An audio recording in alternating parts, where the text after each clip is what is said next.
O que acontece quando um cristão peca? Será que ele perde a salvação? Será que ele perdeu completamente a conexão com Deus? Será que ele nunca foi salvo?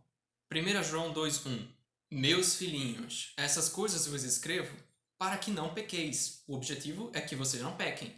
E, se alguém pecar, temos um advogado para com o Pai, Jesus Cristo, o justo. E sabemos que vamos pecar, uma hora ou outra isso acontece com um cristão. Quando confessamos nossos pecados, devemos ainda lamentar pelo que fizemos, pelo pecado cometido?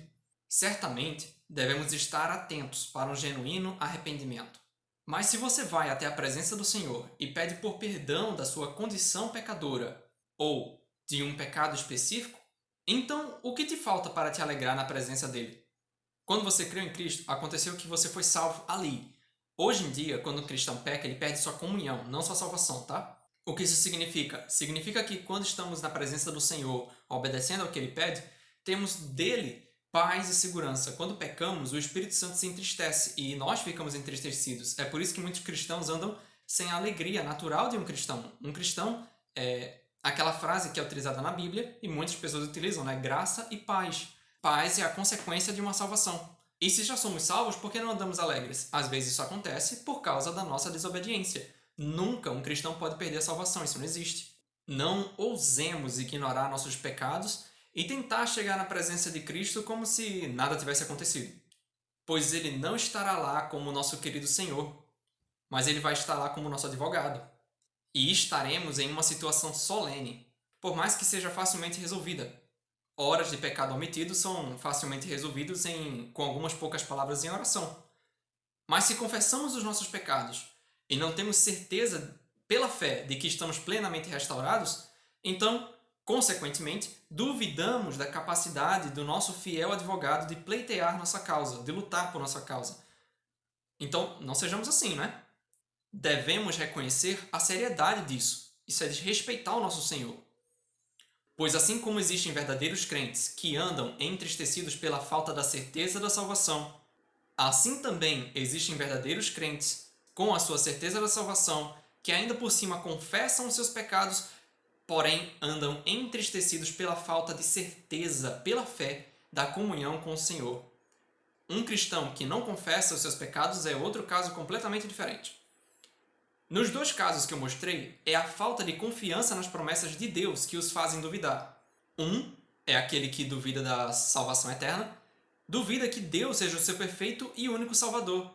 E o outro duvida que Deus seja o seu perfeito e único advogado. Perceba que os dois, nesse exemplo, são verdadeiros salvos por Cristo. Dessa forma, quando Satanás não pode tirar a sua certeza da salvação, ele vai tentar tirar a sua certeza da comunhão com o Senhor Jesus. E isso só será verdade enquanto você não reconhecer a capacidade e a vontade do Senhor Jesus em nos restaurar. E principalmente a realidade do que aconteceu. Se você confessou seus pecados, você já foi perdoado e restaurada foi a sua comunhão. Ah, mas eu não me sinto bem. E quem disse que é alguma coisa relacionada ao que você sente ou deixa de sentir? É a mesma coisa com relação à salvação.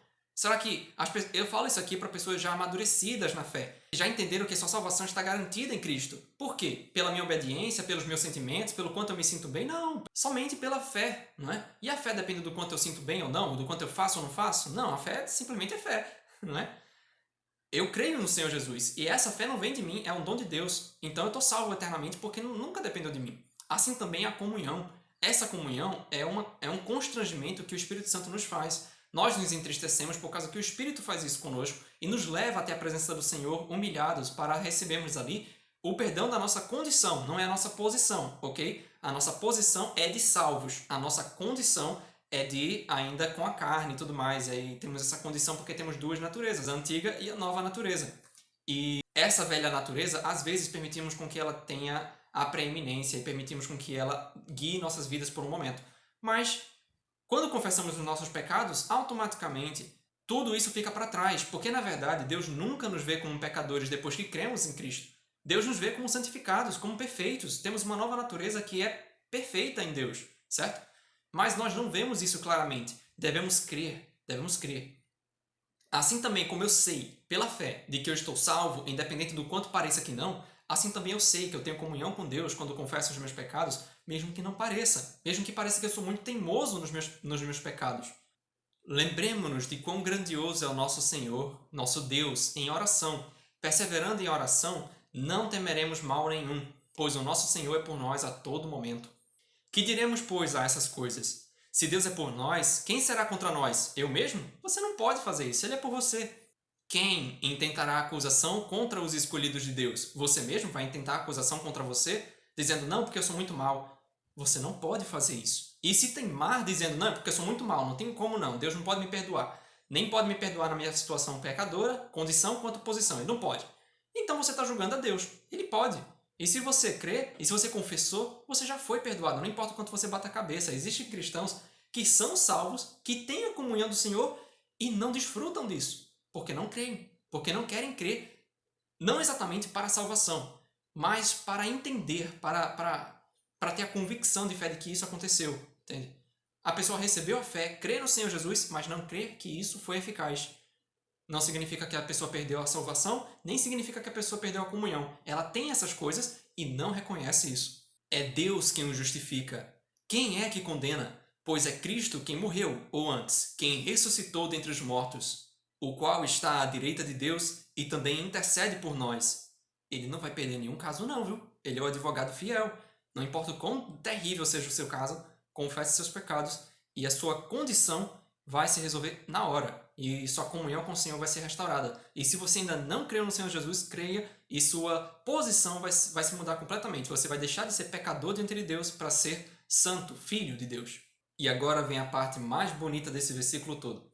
Nem a altura, nem profundidade, nem alguma outra criatura nos poderá separar do amor de Deus que está em Cristo Jesus, nosso Senhor. Você pode se separar do amor de Deus que está em Cristo Jesus? Se algum dia você creu, saiba, foi Deus quem fez esse ligamento. Você jamais será capaz de quebrar isso. Não existe ser humano que possa dizer, eu criei em Cristo e agora eu deixei de crer. Isso não existe. A pessoa pode nunca ter crido, a pessoa pode ter feito qualquer coisa, mas se você crê em Cristo, essa fé não vem de você, é um dom de Deus. E por isso a sua segurança está nele. Assim também é a sua comunhão. A sua comunhão está porque Cristo é o seu intercessor. Se não fosse assim, você não teria comunhão com Deus. Mas isso só vai ser entendido se você entender de uma vez que a salvação é uma coisa, a comunhão é outra. Salvação é através da fé no Senhor Jesus. O sangue é que faz isso. A comunhão é através da intercessão de Cristo por nós que já somos salvos, certo? Não é um Cristo morto que nos salvou, nem nada disso. É um Cristo ressuscitado e glorificado que está nos céus, que nos mantém em comunhão. É outra coisa, certo? É para crentes a comunhão. Se você já é um crente, se você já crê, você já está salvo, pois bem, você pode perder a comunhão, como todos sabemos. Pecamos e perdemos a comunhão com o Senhor, ficamos tristes. E aí, como se restaura? Confesse. E aí, como é que você sabe se restaurou ou não? Mas eu me sinto muito mal porque eu ainda me sinto culpado. Confesse seus pecados, você já confessou? Se você confessou, então não duvide, porque se você duvida que você foi restaurada a sua comunhão, você duvida da capacidade de Cristo de fazer você voltar à comunhão. Mas eu não vejo isso. Como é que eu vou saber se eu realmente... Você quer ver ou crer? Então é isso aí.